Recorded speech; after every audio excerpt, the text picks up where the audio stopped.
नमस्कार दोस्तों, कैसे हैं आप सभी लोग। उम्मीद करता हूँ आप सभी भाई मस्त होंगे और स्वस्थ होंगे। चलिए वीडियो की शुरुआत यहाँ से करते हैं हम लोग।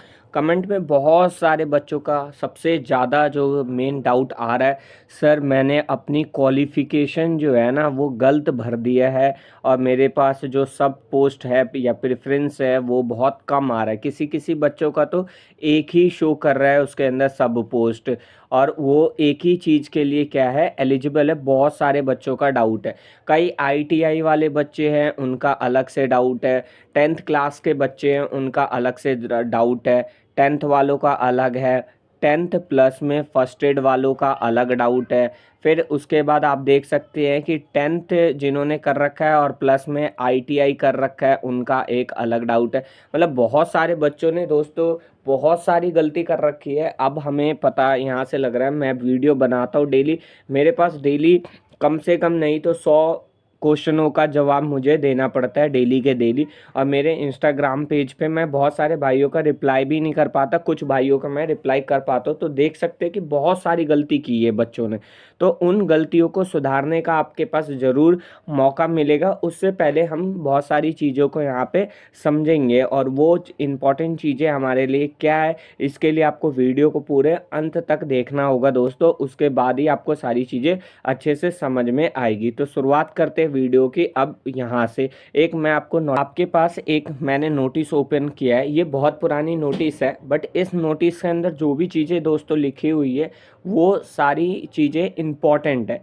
ये नोटिस जो है ना वो हमारे पास है 32/2025 AIIMS 2024 non faculty group B और ग्रुप सी पोस्ट के लिए दोस्तों ये दिया हुआ है notice special regarding ineligibility against choice set of qualification and attach provided qualification during a registration from common recruitment exam. इसमें बोला गया है कि बच्चों ने कुछ एलिजिबिलिटी जो थी ना वो चॉइस ऑफ क्वालिफिकेशन के अंदर अगेंस्ट की थी। मतलब आप बोल सकते हैं जैसे मान लो कई बच्चे 10th के हैं उन्होंने डिग्री डाल दी, कई 12th के हैं उन्होंने भी डिग्री डाल दी, 10th की डाल दी। बहुत सारी छोटी छोटी गलतियां हुई है इसके अंदर, तो उसको लेकर है यहाँ पे। जैसे इन्होंने पूरा अगर मैं नोटिस पढ़ के दिखाता हूँ आपको, तो बोला गया है attention may be draw all the candidate who have applied against any post through CRE 2024. It has become to institute notice that many applicants who have applied for multiple post group, मतलब बहुत सारे बच्चों ने multiple post group के लिए apply किया हुआ है, have not provided essential educational qualification. लेकिन उन्होंने अपनी एसेंशियल एजुकेशन जो क्वालिफिकेशन है उसको उन्होंने प्रोवाइड नहीं किया है। मतलब जो ज़रूरी था क्वालिफिकेशन उसको दोस्तों इन्होंने बिल्कुल भी वहाँ पे नहीं दिया।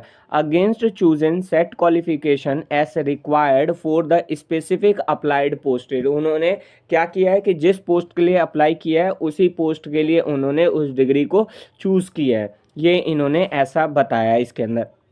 जैसे एक एग्जाम्पल भी इन्होंने दिया है यहाँ पे, कह रहे कि example consider a candidate have applied for many post under group post number 52। मतलब बोला गया है कि यहाँ पे मान लीजिए कई बच्चे ऐसे हैं जिन्होंने ग्रुप नंबर जो है वो 52 के लिए अप्लाई किया हुआ था, ठीक है, और have qualify set of the flowing, और वो अलग अलग चीज़ों के लिए क्वालिफाई करना है। जैसे सेट ए 12th और equivalent qualification from recognise board और यूनिवर्सिटी। अब देख लीजिए इसी में 3-4 जो पोस्टेज है उसके लिए हमारे पास दोस्तों 12th क्लास का है। जैसे सेट ऑफ क्वालिफिकेशन में 12th दे रखा है। डिग्री वाले अगर पोस्ट है तो उन्होंने सिर्फ डिग्री अपलोड की है, मैट्रिकुलेशन वाला है तो सिर्फ उन्होंने मैट्रिकुलेशन ही अपलोड की है। बट एक ही पोस्ट के लिए ये सारी चीज़ें उन्होंने ऐसा की है। तो इस केस को हम लोग समझते हैं कि इन्होंने बहुत अच्छे से एक्सप्लेन किया है ये कौन कौन सी हमारे पास केस है। केस 1 बोला गया कि if any candidate have choose set 1 only and have provided details of only degree. मतलब इन्होंने बोला है कि मान लो किसी व्यक्ति ने सेट 1 को दोस्तों चूज़ करा है तो उन्होंने सिर्फ डिग्री हमें क्या की है, क्वालिफिकेशन जो है डिग्री प्रोवाइड की है, then candidate will be liable for cancellation. तो उस कैंडिडेट का क्या हो सकता है, कैंसिल हो सकता है, ठीक है, for applied post based on the dispensary of applied submitted educational qualification. और किसकी वजह से हो सकता है ये? उसकी एजुकेशनल क्वालिफिकेशंस के वजह से हो सकता है। मान लीजिए सेट 1 दोस्तों देखेंगे ध्यान से, मैं यहाँ पे समझाता हूँ आपको। सेट 1 में दोस्तों अगर आप देखते हैं तो ये 12th तक का था। सेट 1 क्या था दोस्तों? 12th का था। लेकिन यहाँ पे इन्होंने बच्चों ने क्या प्रोवाइड कर दिया है? सेट 1 में डिग्री प्रोवाइड कर दी है। तो इस वजह से इनकी जो कैंडिडेटशिप है उसको दोस्तों क्या कर दिया जाएगा? कैंसिल कर दिया जाएगा। यहाँ पे एम्स यही समझाने की कोशिश कर रहा है। Set only to provided details of degree qualification, then candidate will be only considered against the post where degree qualification is to be required।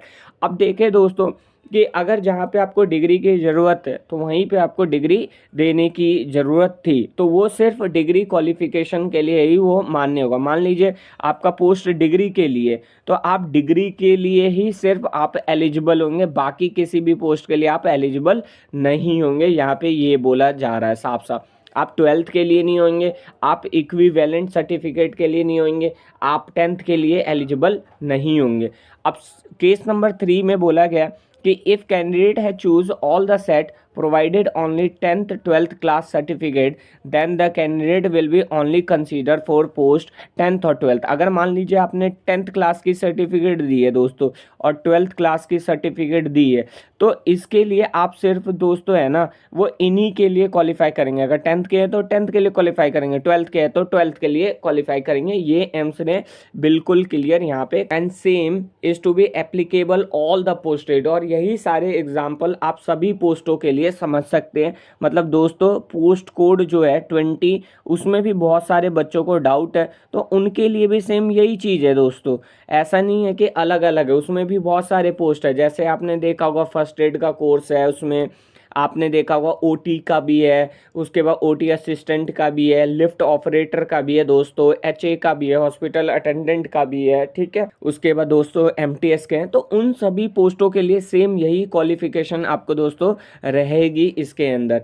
बाकी अगर कोई भी एडिट वगैरह आता है माई पेज पे जाके आप वहाँ से एडिट करने का अगर एम्स मौका देता है तो आपको एडिट करने का मौका मिलेगा। बाकी कोई भी दोस्तों क्वेरी होती है, ये बहुत ही इंपॉर्टेंट नोटिस है, इस नोटिस को आप लोग ज़रूर पढ़िएगा। इसको मैं टेलीग्राम के चैनल पे पीडीएफ के फॉर्म में प्रोवाइड करवा दूंगा। बाकी किसी भी भाई को अगर दिक्कत होती है वो जैसे अभी भी मुझे मैसेज करते हैं, आप किसी से भी पूछ सकते हैं। मैं स्क्रीनशॉट भी शेयर कर सकता हूँ अपने इस वीडियो के अंदर में, लेकिन नहीं करता प्राइवेसी की वजह से। एक आध करके दिखा दूंगा आपको पोस्ट के अंदर कि आपको भी बिलीव होगा कि हाँ मैं डाउट लेता हूँ या नहीं लेता। या बच्चों से भी आप पूछिएगा, कमेंट भी देख सकते हैं, ऑलमोस्ट सभी कमेंट का मैं रिप्लाई करता हूँ। तो कोई भी दोस्तों क्वेरी होती है आप हमसे जुड़ सकते हैं, पूछ सकते हैं। Thank you so much for watching.